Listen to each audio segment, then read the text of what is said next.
Hello दोस्तों, आपका YouTube channel geo science में स्वागत है।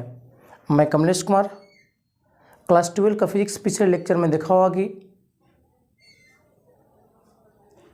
Electric dipole in the uniform electric field, वहाँ टॉर्क के बारे में पढ़े थे। टॉर्क वाला फॉर्मूला आया था P क्रॉस E, टॉर्क वाला रिलेशनशिप आया था P साइन थीटा। वहाँ पर हम लोग पढ़े थे मैक्सिमम टॉर्क का वैल्यू कितना होगा, मिनिमम टॉर्क का वैल्यू कितना होगा, जीरो कब आएगा। तो आप जाइएगा, यदि आप उस लेक्चर को नहीं देखे होंगे तब electric dipole in the uniform electric field. इसके बाद का जो लेक्चर आता है, टॉर्क के बाद का लेक्चर जो आता है, बहुत इंपॉर्टेंट लेक्चर, उसका नाम है इलेक्ट्रिक फ्लक्स। इलेक्ट्रिक फ्लक्स है क्या? The number of electric field lines passes through perpendicular to the plane surface is called electric flux. Electric flux के पहले हम लोग कुछ इंपॉर्टेंट चीज़ पढ़ेंगे, उसका नाम है area vector. Area vector 2D surface के लिए क्या होता है, 3D सरफेस के लिए क्या होता है, क्या इलेक्ट्रिक फ्लक्स 2D सरफेस के लिए लागू होगा कि नहीं होगा, इलेक्ट्रिक फ्लक्स 3D सरफेस के लिए होता है क्या, उसके बारे में हम लोग पढ़ेंगे। पहला बात है एरिया वेक्टर है क्या। हम लोग आज तक पढ़े थे एरिया जो है एक स्केलर क्वांटिटी है, वेक्टर क्वांटिटी नहीं है। परंतु आज पढ़ने वाले हैं कि एरिया जो एक वेक्टर क्वांटिटी है, इसका डायरेक्शन होता है। ध्यान दीजिएगा, हम लोग एरिया वेक्टर के बारे में पढ़ेंगे। Area vector is defined as the unit perpendicular scaled by area. जो परपेंडिकुलर होता है सरफेस पर, उसी को बोलते हैं एरिया वेक्टर। एरिया वेक्टर को डिनोट किया जाता है ए से, नहीं तो एस से। यहाँ पर एक 3D सरफेस लिया गया है, एक्स, वाई और जेड। यहाँ पर एक स्क्वायर है जिसका लेंथ दिया हुआ ए। यहाँ पर एरिया वेक्टर निकल आता है। एरिया वेक्टर दोनों का हम एक क्रॉस प्रोडक्ट करेंगे तो कुछ ना कुछ रिजल्टेंट होगा। तो A B cross B C, A B cross B C. ध्यान दीजिएगा, A B cross B C का मतलब हुआ, यहाँ पर देखा जाए तो वाई के डायरेक्शन में है, इसका मतलब हुआ जे कैप, और एक्स के डायरेक्शन में है, इसका मतलब आई कैप। यदि अपोजिट होगा तो माइनस आई कैप, इसके अपोजिट होगा तो माइनस जे कैप। तो यहाँ से निकाला गया है ए गुना ए साइन थीटा, दोनों के बीच में 90 डिग्री कोण बन रहा है। ए एन कैप, इनका मतलब यूनिट वेक्टर। यूनिट वेक्टर हमेशा डायरेक्शन का सिंबल देता है। तो ए स्क्वायर हो गया, यदि के कैप में आएगा, और नहीं तो माइनस के कैप में आएगा। यदि हम घुमाएंगे ऐसे तो बाहर जाएगा, ऐसे करेंगे तो स्क्रूप अंदर जाएगा, इसका मतलब माइनस के कैप ले लीजिए। स्क्रूप जब बाहर निकल गया तो प्लस के कैप होगा, इसका मतलब हुआ दोनों डायरेक्शन शो करेगा। इसीलिए 2D सरफेस के लिए फ्लक्स का यूज नहीं किया जाता है। यहाँ पर भी देख लीजिए, एरिया वेक्टर एक रेक्टेंगुलर सरफेस है जिसका लंबाई एल, चौड़ाई बी, लंबाई एल, चौड़ाई बी।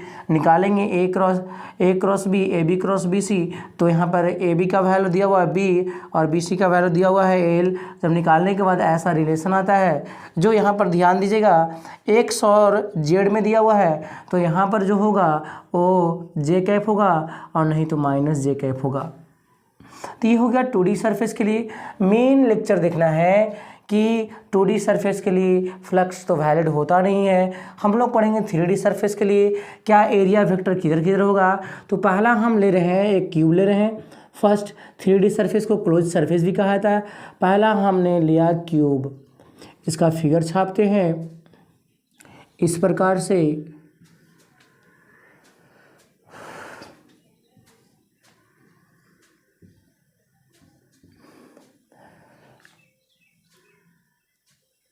ये हो गया क्यूब। क्यूब का मतलब घन। पहला जो होगा एरिया वेक्टर सरफेस का परपेंडिकुलर जो होगा, ये फर्स्ट हो गया ए, इसका एरिया वेक्टर नाम दे दिया। दूसरा होगा ये वाला एरिया होगा जिसका नाम रहेगा ए। तीसरा जो एरिया वेक्टर होगा वो ये वाला सरफेस होगा, इसका भी दे दिया ए। चौथा जो एरिया सरफेस एरिया वेक्टर होगा वो होगा एक इधर। पांचवा जो होगा एक ऊपर में होगा और एक अंदर होगा। इसका मतलब हुआ कि क्यूब में 6 फलक होती है, 6 सरफेस होती है। इसी प्रकार से हम लोग सिलेंड्रिकल में देखेंगे।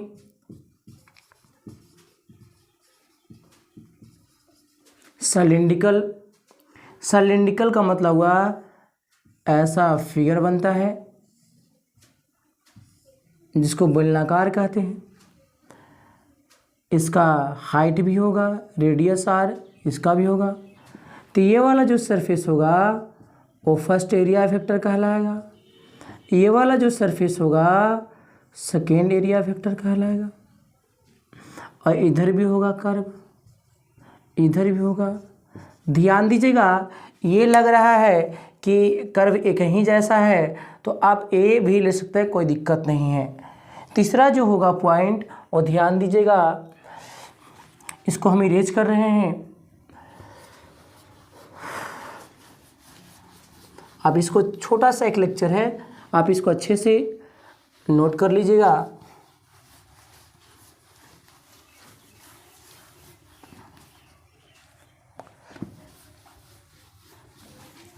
चलते हैं स्फीयर के लिए। तीसरा स्फेरिकल।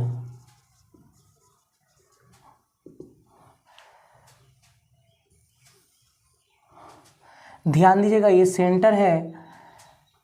जब कोई स्फीयर का रहेगा तो एरिया वेक्टर जो होता है वो हमेशा इसके सेंटर से क्रॉस करता है, ऐसे। ये मान लिया जाए तो इस प्रकार से निकलता हुआ दिखाई देगा। इसको देखा जाए तो इस प्रकार से निकलता हुआ दिखाई देगा एरिया वेक्टर। इधर भी हो सकता है परपेंडिकुलर, इधर भी हो सकता है सरफेस के परपेंडिकुलर, इस प्रकार से होता है। ध्यान दीजिएगा, जब कोई स्फेरिकल पार्ट रहेगा तो एरिया वेक्टर जो होगा हमेशा सेंटर से क्रॉस करेगा। इसको आप फिगर को देखकर अच्छे से आप नोट कर लीजिएगा, बहुत इंपॉर्टेंट चीज़ है। एक स्टार पॉइंट जो लिखाएगा, direction of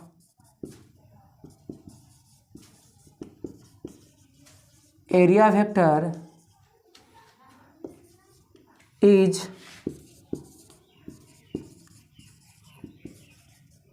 perpendicular to the surface. Area vector का डायरेक्शन होता है हमेशा परपेंडिकुलर होता है। एक चीज़ और लिख लीजिएगा, 3D सरफेस में एरिया वेक्टर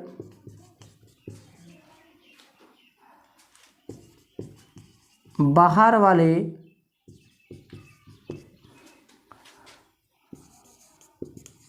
डायरेक्शन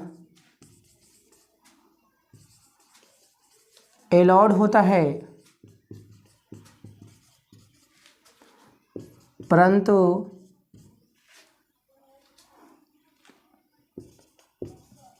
अंदर वाले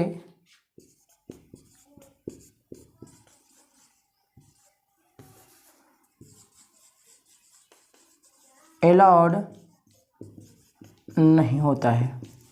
हमेशा 3D सरफेस में बाहर वाले एरिया वेक्टर लेंगे, अंदर वाले नहीं लेंगे।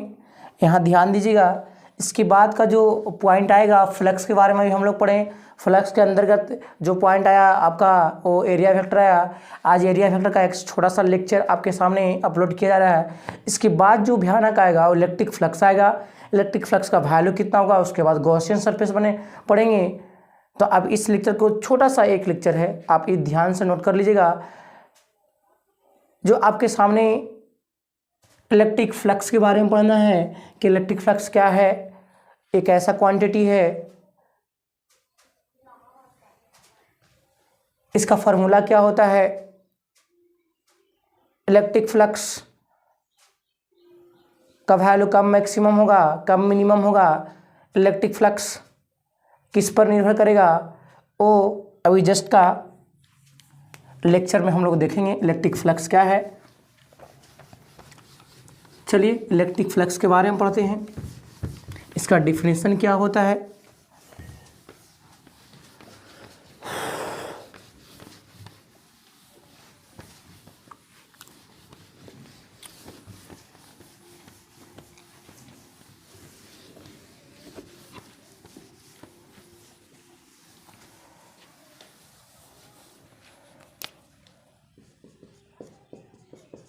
इलेक्ट्रिक फ्लक्स का definition, number of the total number of electric field lines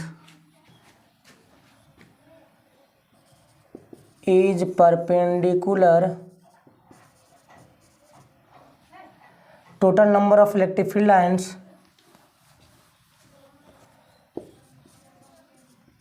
passes through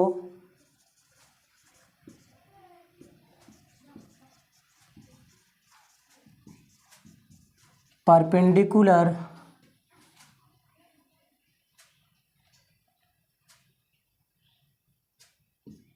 to the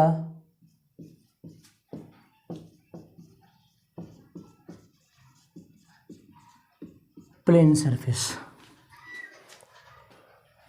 इसका फॉर्मूला होता है फाई बराबर ई डॉट ए, फाई बराबर ई ए कॉस थीटा। ध्यान दीजिएगा ये फार्मूला कहाँ से आया, जो आप लोग के सामने बताया जाएगा एक छोटा सा एग्जाम्पल के द्वारा। चलते हैं ये परिभाषा के माध्यम से कुछ एग्जाम्पल लिया जाता है, आप ध्यान से देखिएगा।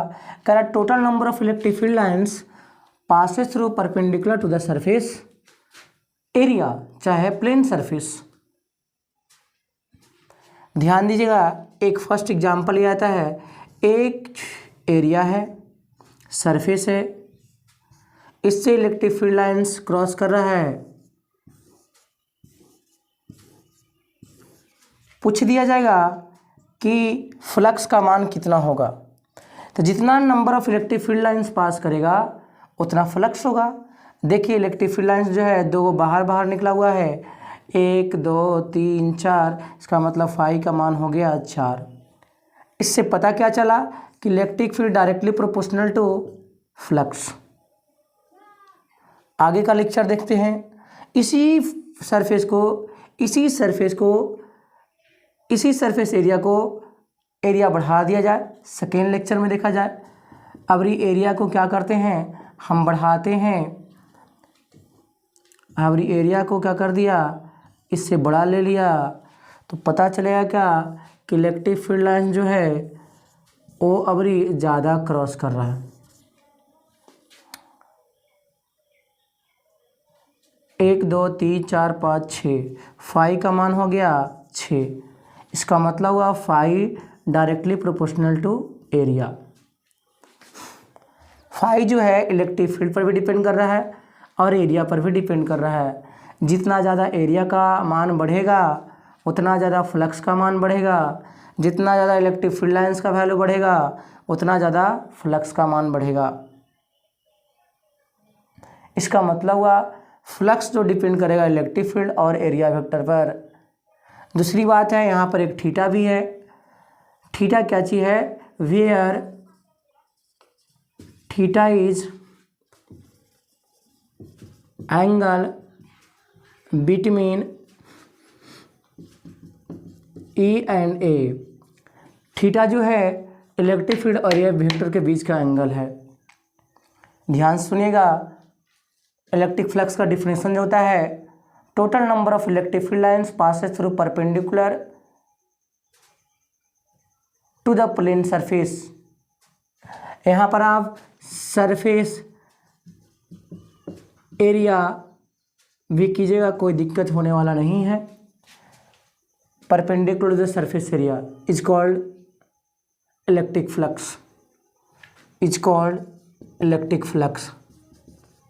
इलेक्ट्रिक फ्लक्स लिख सकते हैं आप, नहीं तो आप फुल स्टॉप तक देख सकते हैं।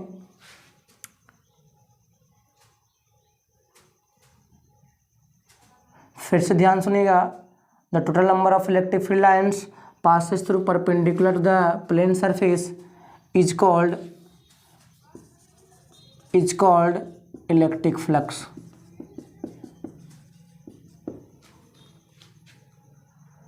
यहाँ बताया गया एग्जाम्पल के द्वारा। फर्स्ट एग्जाम्पल, जितना ज़्यादा एरिया बढ़ेगा उतना ज़्यादा फ्लक्स का मान बढ़ेगा, जितना ज़्यादा यहाँ पर फील्ड लाइन्स होगा उतना ज़्यादा फ्लक्स का मान बढ़ेगा।